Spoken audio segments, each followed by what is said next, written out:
Welcome back, my fellow watchers. What if events went differently in The Amazing Spider-Man 2? What if Peter Parker had saved Gwen Stacy? How would this timeline unfold with the slightest change happening? I have made a version of this what if before a very long time ago, but after seeing a lot of requests to make a prime version, I thought why not get back into it? So let us begin Season 1, Episode 6, What If Gwen Lived? Gwen Stacy's death is inevitable in a lot of realities, but what if I told you that there is a reality that Gwen does not die, and all this is because of a slight change in plans by a third party? Come join me and watch. Spider-Man swung as fast as he could. He was late and he knew it. Today was his and Gwen's graduation. He was supposed to be there.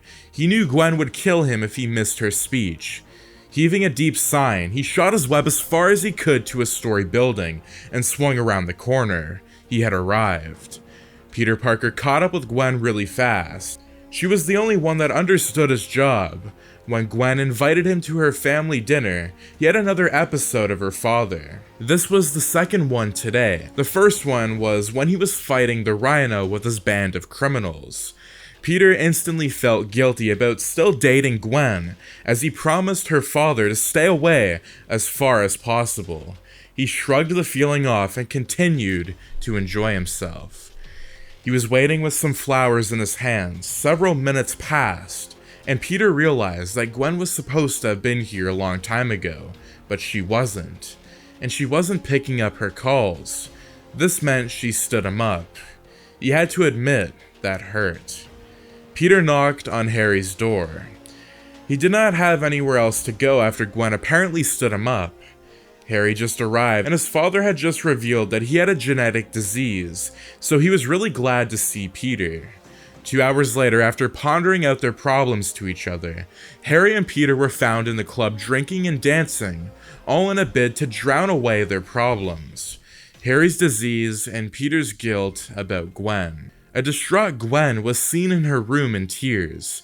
She had forgotten to call Peter about the change of plans in the family dinner arrangement, and when she did, he had broken up with her on the phone. She suspected that he was drunk when she heard club music, but she did not care. Instead, it made her angry. She wiped away her tears and resolved on not having anything to do with him. Dad was right all along, she concluded in her mind. It had been a few days since Peter broke up with Gwen. Even though she did not show it, she missed him. She had blocked out all of his attempts at apologizing and conversations on the phone. Right now, she was at a crossroads. Gwen remembered meeting Dylan at Oscorp's facility, then suddenly she heard about his mysterious death.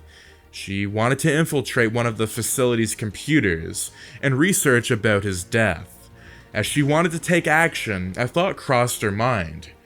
Are you Spider-Woman? This thought brought something to her tongue, and she hardened her heart and continued her usual intern job while she buried all of Dylan's thoughts. In the fabric of reality, one decision can change waves of the timeline. Gwen's breakup with Peter Parker owning to her careless mistake only set up a chain reaction that ensured she would not die, but this would not be the end. A few days later, Harry was surprised at how good he was at this, sneaking. Many events had occurred after his party with Peter.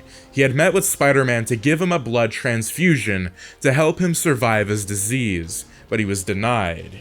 He was also ousted from the position of CEO by Donald Meccan, who framed him for Dylan's death. In summary, he was in hell, both inside and outside. Everything was about to change, he told himself, as he continued into Ravencroft's institution. Harry had struck a deal with Dylan, now tagged Electro, to help him into breaking into Oscorp, and in exchange he would grant him the main electrical core of the city and revenge on Spider-Man. Their plan was going along very well. They had broken in quite easily into the Oscorp facility, all thanks to Electro. Now, Donald was trembling before him. He liked the expression on the man's face. Fear. He could get used to this. He ordered Donald to give him the spider venom. He was sure that it would be a cure for him. After a few threats, Donald injected the venom into his system, but something was not right. Harry's whole body felt like it was on fire. He could literally feel the venoms advancing the stages of the disease in his body. While his mind was broken into different fragments, he was sure that he would die. Harry's mind was in a disarray when he woke up. Then everything came rushing back to him. The venom and the total agony. He was surprised that he was still alive until he looked at the armor covering his body. He remembered now. He crawled into a regenerative armor that the Oscorp scientists were working on, and it was the armor that had saved him. Or did it? Harry asked himself. He felt different, and his reflection showed him that he looked different too. His mind became clouded with rage, and all of this rage was directed at Spider-Man. If he had received a blood transfusion from him, he would have been cured.